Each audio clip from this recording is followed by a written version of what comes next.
The first 6 years of my economic life, I wound up broke. Second 6 years, I wound up rich. Someone says, don't you have to do the second 6 years like you did the first 6 years? And jot this down. No. No, you don't have to live the second 6 years like the first 6.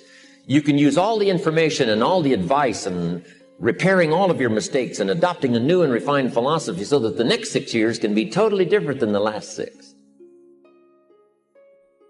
No other life form can do this. See, if you were a tree, you'd be stuck.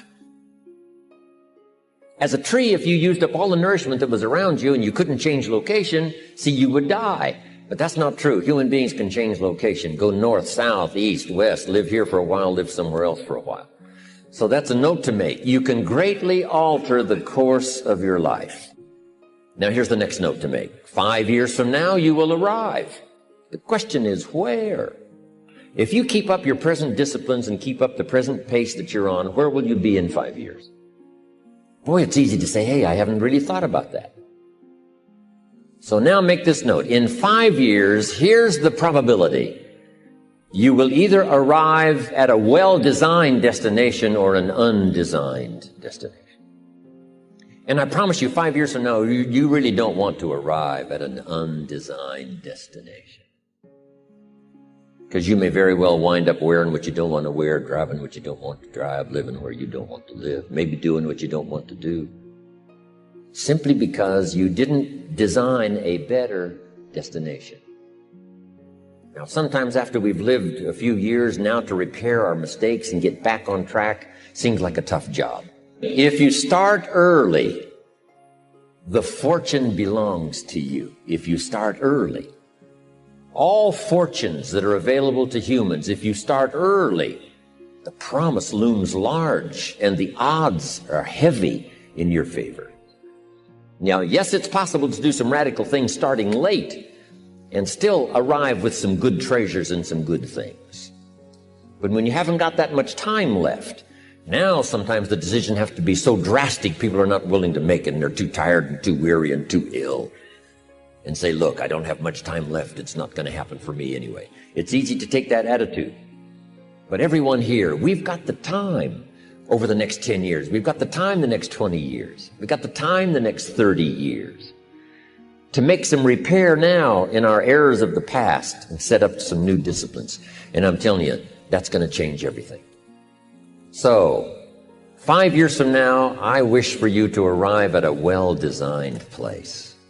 A place of productivity, a place that'll make you feel good about yourself, a place that'll give you honor and respect, a place that'll give you influence to touch other people 5 years from now that you couldn't do today. Where will you be in 5 years? Key phrase, we go the direction we face. If you start designing something at the end of this direction, sure enough, you will start going the direction you face. And we face the direction we design. Direction determines destination. Destination is not determined by hope. It's not determined by wish. Destination is determined by direction. You cannot change destination overnight. But here's what you can change today, and overnight, you can change direction. And it is so fascinating what a little small change of direction will do. A few decisions in discipline, a few decisions in learning, a few decisions in change of behavior, change of habit, a few decisions in setting goals that you've sort of let drift before. Like I did at age 25, didn't have a list. I immediately started to change that. And I immediately started to change my direction so that very quickly I started heading this direction. In less than 7 years, I was a millionaire. My father taught me way back, son, always do more than what you get paid for. Now, some individuals might argue with that. They'd say, no, you're going to mess up the whole program. I know they're wrong. In my own self-interest, I did what my father taught me, to always do more than I got paid for. Why? To make an investment in my future. Do more than you get paid for to make an investment in your future. and it's paid off for me. If you're wanting that big promotion, are you going to go up to your boss and say, just give it to me? I'll work harder if you just give me that promotion. No, it doesn't work that way. You've got to do more in your current position so that you get noticed, so you stand out from everybody else. So the boss says, hey, we've got this position opening up, and I think we should give it to Nancy. She does so much more than we expect. Just imagine what she'll do if we give her this promotion. You've got to do more than you're paid for. You've got to. It's an investment in your future. It's one thing to make a sale. I'm telling you, if you make a sale, you'll make a living. All of us have found ways to make a living. What got interesting for me early on was to figure out ways to make a fortune. You'd say, well, Mr. Rohn, how would I deserve to make a fortune? It's easy. Render fortunes of service.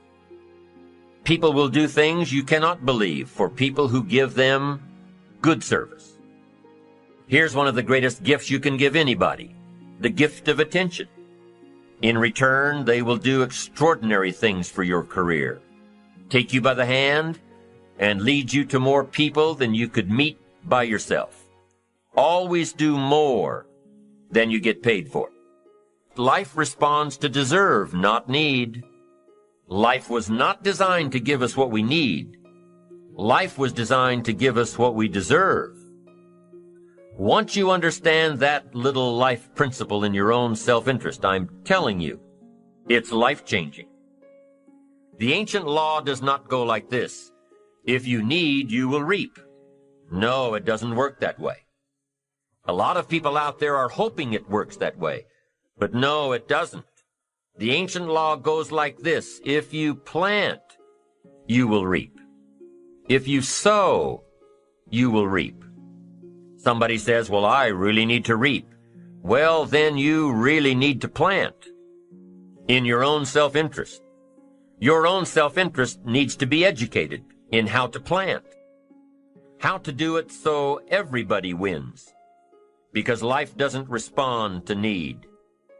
You can't go to the soil and say, I need a crop. The soil just smiles at you. And here's what the soil says. Don't bring me your need, bring me some seed.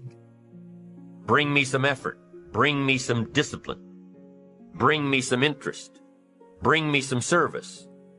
Bring me these things, and I'll return to you multiplied by 2 times, 5 times, 10 times. You can't come with need. You've got to come with seed. You've got to come with willingness. You've got to come with skills. You've got to be willing to learn, willing to change, willing to grow, willing to put yourself out, willing to stand up to the bad weather, willing to pull out the weeds, willing to nurture. That's the only way you get a return.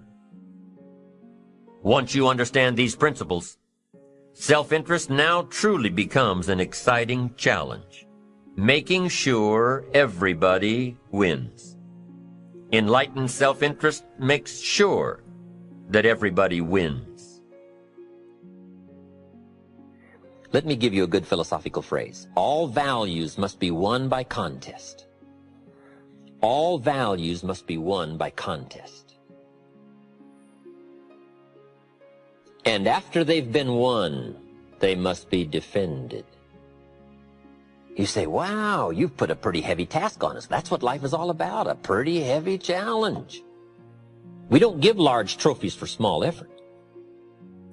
If you want to win high health, if you want to win high wealth, if you want to extend a long reach in touching people's lives, you got to engage in some of these extra powerful disciplines. And one is to secure the territory by vigor, and the other is to defend it with equal challenge. Attack. Procrastination. Here's another good one, blame. I engaged in this the big share of my life until I met Mr. Show. I used to blame my negative relatives. I used to blame the government. I used to blame taxes. I used to blame prices. I said, it costs too much. Show said, no, let's cover the real problem. You can't afford it. I never looked at it like that before. Shoaff said, sir, you must intellectually understand it's not it that's your problem. It's you that's your problem. It's not out there that's the problem. Out there is like it's been for 6,000 years. You can't cure that. But what you can cure is errors in judgment, errors in attitude, errors in activity, errors in judging results. I found that the errors were within. But see, he had to go after me on that point. Here's the next one. Excuses. Wow. We've got 1,000,000. I'm too short. I'm too tall. I'm too old. I'm too young. I don't have the money. I don't have the experience. On and on and on with the excuses. Learning to attack. Very important. Procrastination. That's a good one, front and center. We've got to attack procrastination because it's so insidious. It eats up such large chunks of your life and leaves you in a small corner. Putting it off. Delaying. Letting it slide. Now, I'm one of the best to attack procrastination because I confess to being one of the all-time great procrastinators. I've done a lot of things, but I've put a lot of things off. Procrastination. I am so good, I could teach it. But I also know the pain of procrastination. I also know the regret that comes from procrastination. I can also show you pieces of my life missing, never to be repaired, because I let it slide.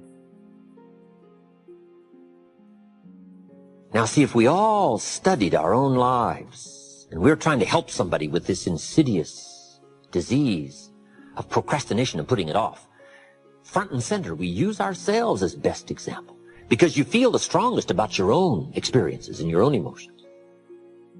Do you think you could help somebody with procrastination? Developing this skill of going back, rehearsing your own life and coming up with the essence of the emotion and the experience to try to illustrate to somebody how insidious it can become and how devastating it can leave your life and what'll be missing if you let it slide. That's what we call learning to attack the problem. Now, underline the word attack. It's very important to go after the insidious.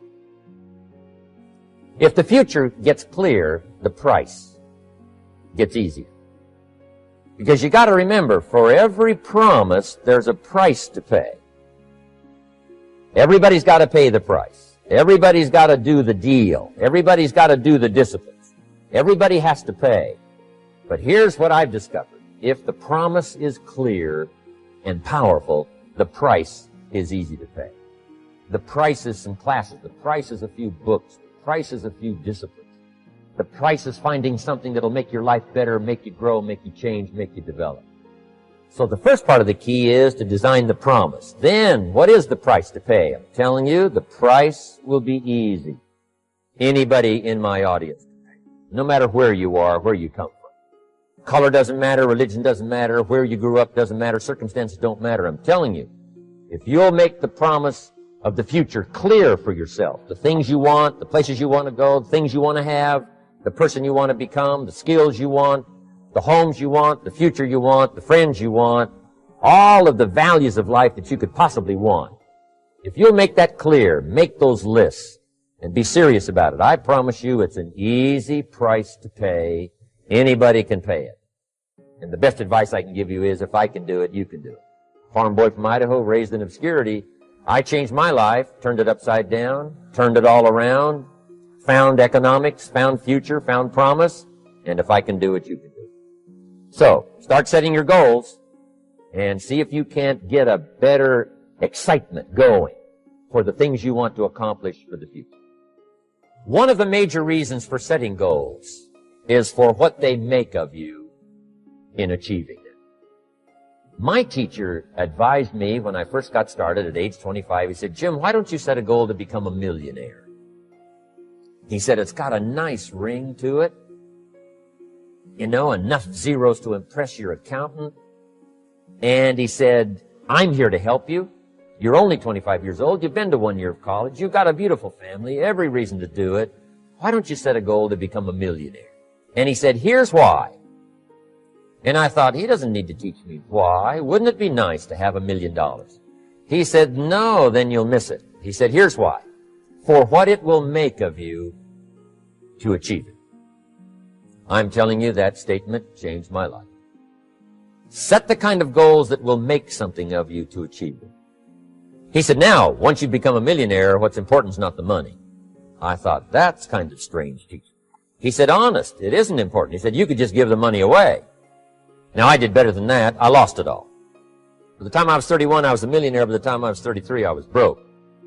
But when I lost all my money, guess what? I found out Mr. Schoaf was right. What was valuable was not the money. What was valuable was what I became to earn the money.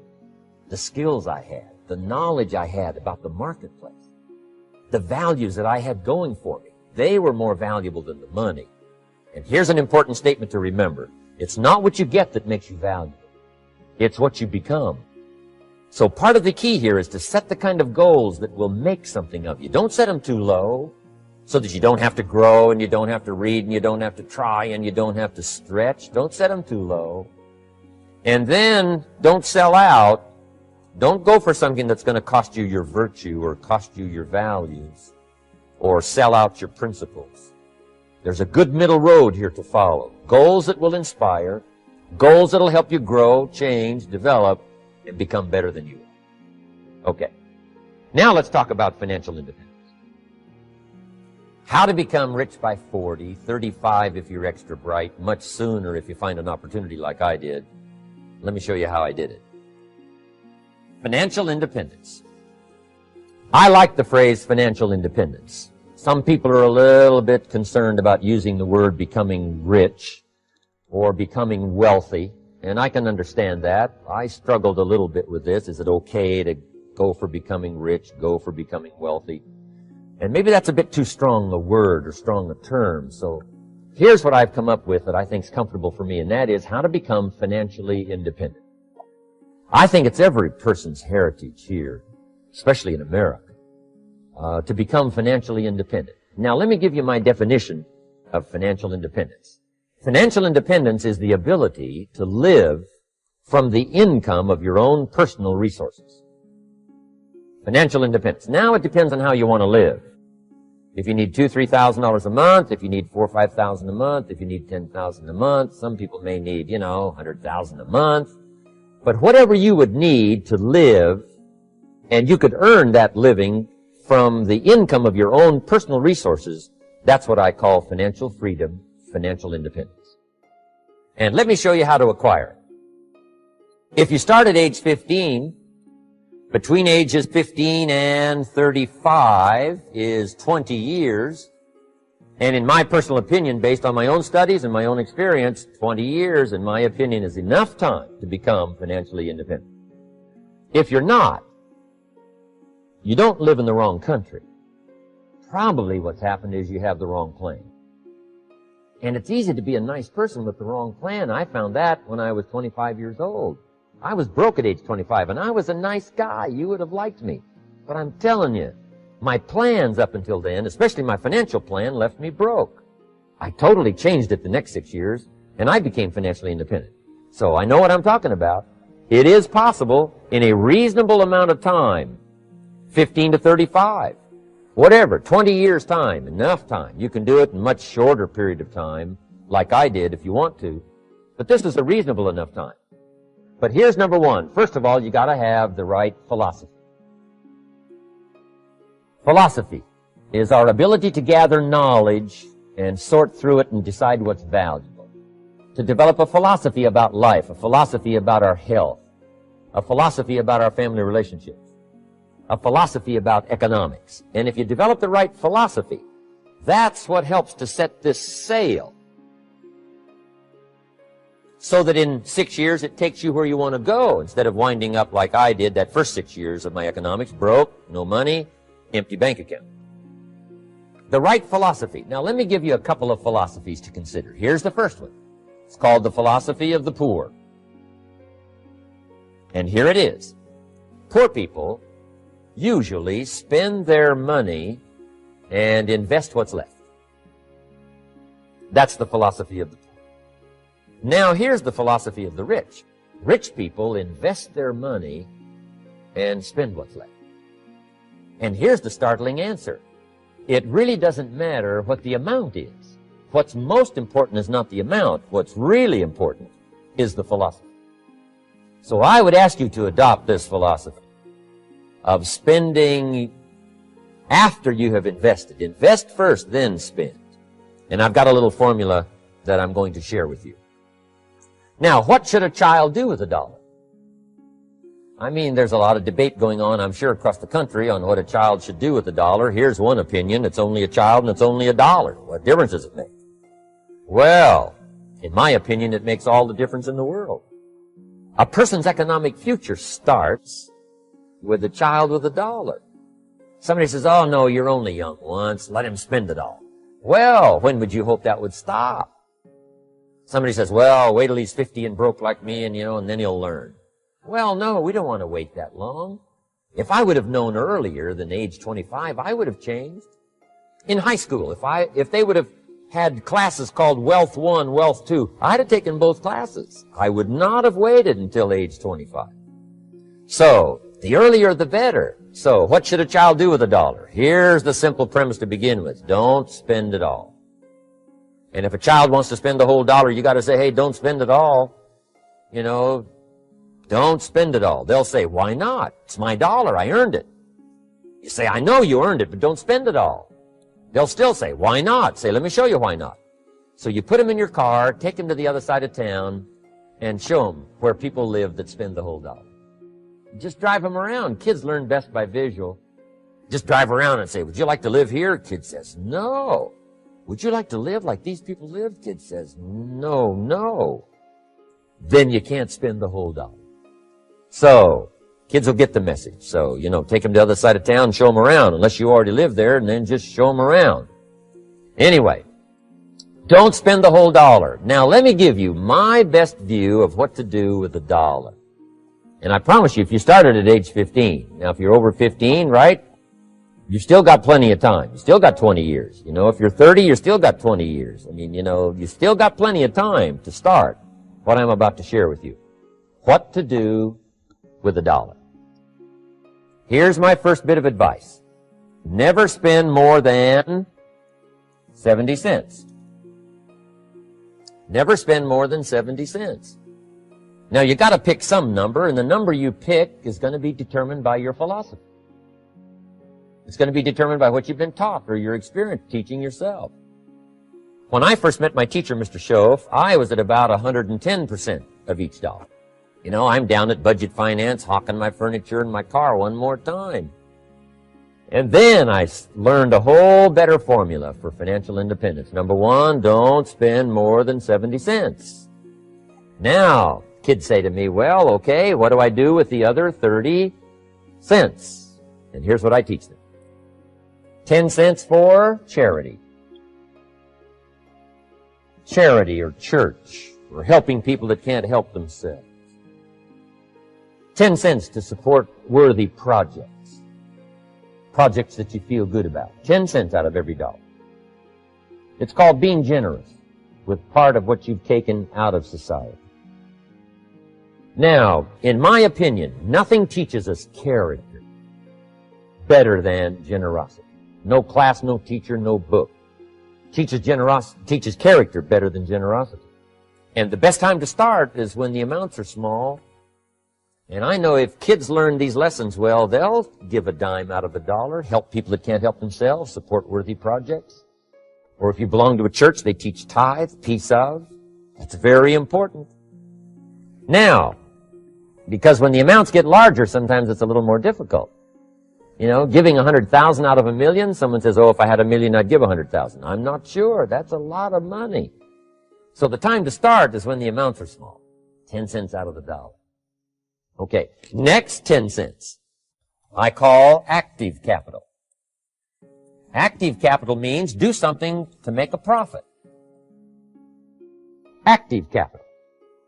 Set aside a portion of your income Wages are okay, but I'm telling you, wages will make you a living. Profits will make you a fortune. So set aside part of your income as capital, called active capital. Any kind of project you can possibly think of, you can possibly come up with. I'm going to write a new book, I think, for kids. I think the title is going to be, Of Course Kids Should Pay Taxes. It's kind of an interesting title. In California, kids do pay taxes. When a child walks into 7-Eleven, buys something that costs $1, the proprietor says, give me 7 more pennies. And the child says, hey, what's these 7 pennies for? And the proprietor says, that's the taxes. Kid says, well, hey, I'm only 8 years old. Proprietor says, congratulations, you're my youngest taxpayer. Give me the money. So in California, where I live, kids do pay taxes. Big question is, should they? And my book will answer that question. Of course, kids should pay taxes. Nothing is for free. If you want to ride your bicycle on the sidewalk instead of in the mud, you gotta pay the 7 pennies. Nothing is free, so we all have to pay. So, 10 cents out of your living, out of the money you earn, set aside for capital. Capital to try your best to show a profit. And in my book, it's going to be all kinds of ways kids can make money, right? 2 bicycles, one to ride and one to rent. I mean, you know, it doesn't take long to figure out some enterprise that'll start making a profit. Then you must jot this down if you're taking notes. Profits are better than wages. 1, you can't usually start wages until you're about 16, 15, 16. But you can make a profit long before you're eligible to start earning wages. And then there's no limit to profits, and they can double and triple and quadruple. You know, there's no limit. It's incredible how fast profits can grow. So profits are better than wages. Wages make you a living, profits make you a fortune. Now, the third 10 cents is vitally important. I call it passive capital. Capital you let somebody else use. A financial institution, stocks and bonds, mutual funds, whatever. Let someone else use it, you furnish the money, they use it to make a profit, but they pay you for the use of it, called interest. And here's one of the things that'll make you financially independent fairly quickly, and that's called compound interest. And this is how you get it. Letting someone else use a portion of your money, your substance. They show the profit, they pay you interest. And this passive capital, I'm telling you, over a sustained period of time, if you'll develop this little 10, 10, 10, and 70, especially starting at age 15, I'm telling you, by the time you're 35, you will be financially independent. You'll have the ability to live from the income of your own resources. And then one more point on passive capital. There's a Bible philosophy. I'm an amateur on the Bible. But there's a Bible philosophy that teaches the borrower is servant to the lender. And if you want to be in a powerful position as you grow older, finally when you become mature, maybe have your own business, things have worked out for you for the future, the position you always want to be in is the power position. And that's called the lender. The lender is the power position. So if kids learn early enough, and then you ask them what they'd like to be when they grow up, I'm telling you, once they understand, they'll say, well, one of the things I want to be is one of those lenders. That's the power position, not the spender. No, you'll be pitied the rest of your life if you just become a spender. You gotta become a lender. And I think this is one formulas to follow. 10 cents out of every dollar. Let someone else use it. Be the lender, power position. Then try to show a profit. Can't we teach our children how to take $1, search the neighborhood, find a broken wagon, pay $1 for it, bring it home, clean it up, sand it until it's clean, paint it red till it shines, straighten out the wheels till they're true, take it back to the neighborhood, sell it for $5? Anybody can do that. Now, does the child deserve $4 profit? And the answer is yes. Society now has a mended wagon. That's what America's all about. Finding something, touching it, making it better, making a profit, taking part of your resources, helping people who can't help themselves. Let someone else use it to make a profit. Some projects require more capital than one person has. Exciting. And then let them pay you for the use of it. America's had this philosophy now all these years. Communism has taught all these years capital belongs in the hands of the state, not in the hands of the people. We've been teaching all these years capital belongs in the hands of the people, not in the hands of the state. And we turned out to be right. Capital in the hands of the kids, capital in the hands of the people. Enterprises that make a profit, enterprises that grow. It's the hope of our future. So that little simple formula, I hope, will help you. Now, one more key on financial independence, and that is attitude. Attitude. Here's number one. I used to say, I hate to pay my bills. My teacher straightened me out on that. He said, let's see, Mr. Rohn, what you hate to do is pay $100 on an account and reduce your liabilities and increase your assets. I said, well, no, not if you look at it that way. He said, well, it all depends on how you look at it. So wouldn't you love to pay your bills, reduce your liabilities, increase your assets? You've got to have that kind of attitude.